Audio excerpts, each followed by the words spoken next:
Welcome to TNR Training, Trap Observation. I'm your host, Athena. This is just one video in a series designed for new TNR volunteers with Campus Cats of Athens, Georgia. If you're not with Campus Cats, welcome as well, and I hope this video is helpful. Just keep in mind that some of the specific references might not apply to your situation. Let's kick off this video with a question. Which of the following could keep cats from entering a trap? A. An unusual vehicle too close to the trap. Unusual noises near the trap. Unusual movement near the trap. Or all of these. Pause the video, think about your answer, and come back when you're ready to see what it is. The correct answer is D. All of these things could keep cats from entering a trap because they're unusual. Remember, cats don't like the unusual, and feral cats are even more wary than a house cat. The trap is strange enough, and they're not going near it if there's another strange thing happening nearby at the same time. Let's first talk about why good observation makes the whole trapping project more successful. Take a couple of minutes now to think about why trap observation is important to your overall trapping project. What do you remember from the training session with Kelly?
First, good observation practices minimize the unusual so cats aren't scared away.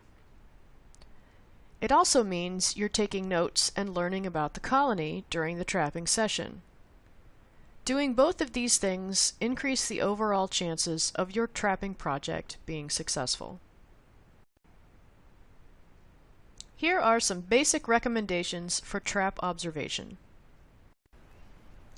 Spend a minute or two now thinking about the basics of trap observation. What are some do's and don'ts? What can go wrong? How do you do it without scaring away your cats?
Stay in your vehicle.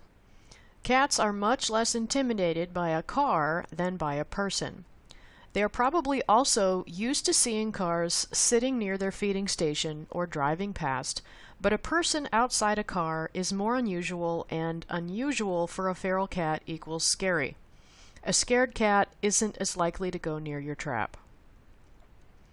Park at a normal distance from the feeding station. For instance, if cars usually park within 5 feet, you could do the same without arousing cat suspicion. If, however, the closest cars are usually 300 yards away, you parking closer than that will be unusual and make cats more wary. Stay still and quiet inside your car.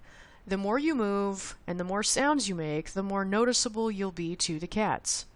Remember that you are a scary monster to a feral cat, and they're not going to go into the trap, which is also new and scary, while there's a monster nearby. It's just too much scary for them at one time. Remember that this means that your car should not be running while you're observing traps. Bring hot or cold drinks, depending on the weather, to keep yourself comfortable. Personally, hot cocoa and warm blankets are one of my favorite aspects of trapping in the cold. This is a picture of my trapping site 1, which you might recognize from some of the other videos in this series. I wanted to show you where I parked my car to do my observation during the trapping session.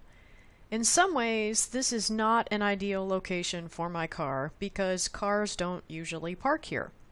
Remember that you want to be inconspicuous to the cats by parking in places where cats are used to seeing cars, if that's possible. For this situation, this was the best spot available because it allowed me to see both my traps, which were here and here, without blocking the vehicle here that was in use by the resident family.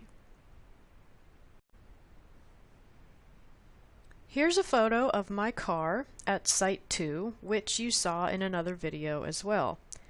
This is also not a perfect spot for me to park because cars don't usually park here. However, I thought it was probably far enough away from where the trap would be that it would not arouse too much suspicion on the part of the cats I was trying to trap. And it was literally the only place to park without having to drive onto the grass, which I thought would be even more suspicious. The lesson here is that you often don't have a perfect situation, and you have to try to be flexible and do the best you can with what you've got. Here are some extra tips. Take a few minutes now to think about other important considerations when observing your traps. What else did you learn during training that can help you with this stage? What items could you bring with you that would be helpful?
Bring binoculars.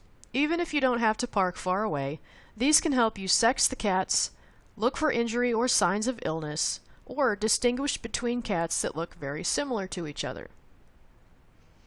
Take notes while you're observing. What do the cats look like? How many are there? Can you tell what sex they are? How do they behave towards the traps? How do they behave towards each other? When do they come to the feeding site? Are they the first ones there, or are they last? Ideally, all this information would have been gathered before you started trapping, and this is discussed in another video, but more information can't hurt, and could help you identify cats that are new to the colony or that have recently been injured or gotten sick. Taking notes can also help you to beat boredom. Trapping with a partner is great as long as you can stay quiet and still. Trapping alone can get tedious, so bring things to do that don't involve unusual lights or sounds, like from electronic devices. Some of my favorite trapping activities are reading, word searches, and cross-stitching. Let's wrap up with a question to see what you remember. Why is it important to take notes during observation? A. To identify illnesses in the cats. B. To record resident cat coat colors. C. To identify difficult cats. D. All of these. I recommend you pause the video, think about your answer, and push play when you're ready to move on. D is correct. Taking notes while you observe your traps can help you keep important records on your colony and identify cats that might need a more involved trapping session or special bait, and keep you from getting bored. That wraps up this video on trap observation. Thanks for watching and happy trapping!